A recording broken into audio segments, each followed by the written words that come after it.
Hello everyone, কেমন আছেন সবাই? Welcome to my channel wonder of creativity. আজকে চিংড়ি মাছের একটা অন্যরকম রেসিপি শেয়ার করছি। সর্ষে পোস্ত দিয়ে চিংড়ি মাছ। চিংড়ি মাছ ছাড়িয়ে ধুয়ে জল ঝরিয়ে রেখেছি। মাছটা ভেজে নেব। দিয়ে দিচ্ছি নুন, হলুদ, সামান্য শুকনো লঙ্কার গুঁড়ো।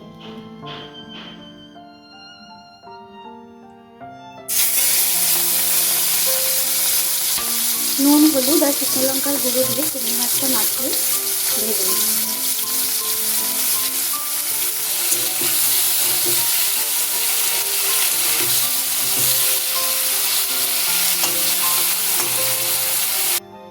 মাছটা ভেজে তুলে রেখেছি। ডুমো ডুমো করে কেটে রাখা আলুগুলো দিয়ে দিচ্ছি। এবার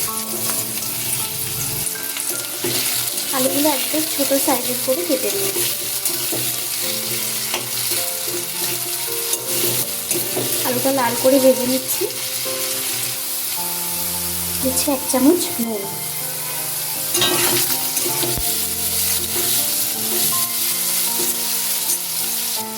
দিয়ে দিচ্ছি টমেটো কুচি,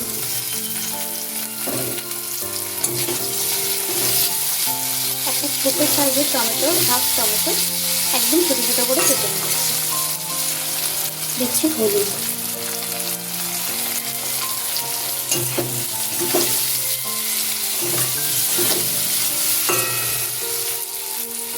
দিচ্ছি কয়েকটা চেরা কাঁচা পাকা লঙ্কা,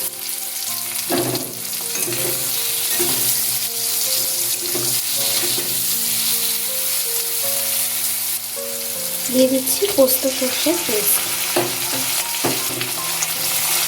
1 চামচ পোস্ত, 2 চামচ সর্ষে আর তার সাথে 1 কুচি আদা একসাথে বেটে নিয়েছি।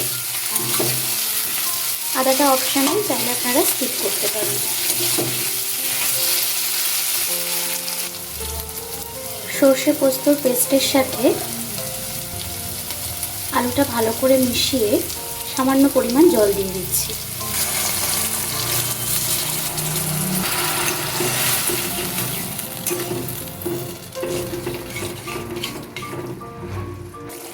হাফ চামচের কম শুকনো লঙ্কার গুঁড়ো দিচ্ছি সামান্য ঝালের জন্য।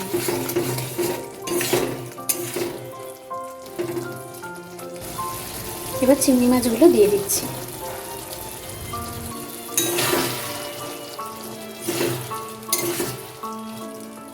চিংড়ি মাছটা দিয়ে 1 মিনিট মতন কষিয়ে নিচ্ছি।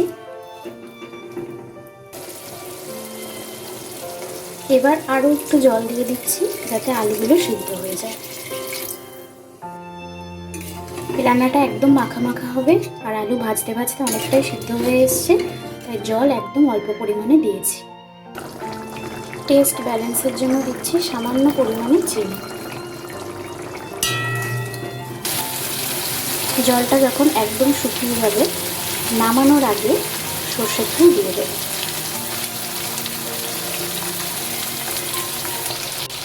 তেল দিয়ে গ্যাসের ফ্লেমটা অফ করে কিছুক্ষণ রেখে নামিয়ে নিচ্ছি। কেমন লাগলো চিংড়ি মাছের এই রেসিপিটা জানাবেন। ভালো লাগলে একটা লাইক করে সবার সাথে শেয়ার করে দেবেন আর চ্যানেলটা সাবস্ক্রাইব করে দেবেন। সবাই ভালো থাকবেন, সুস্থ থাকবেন।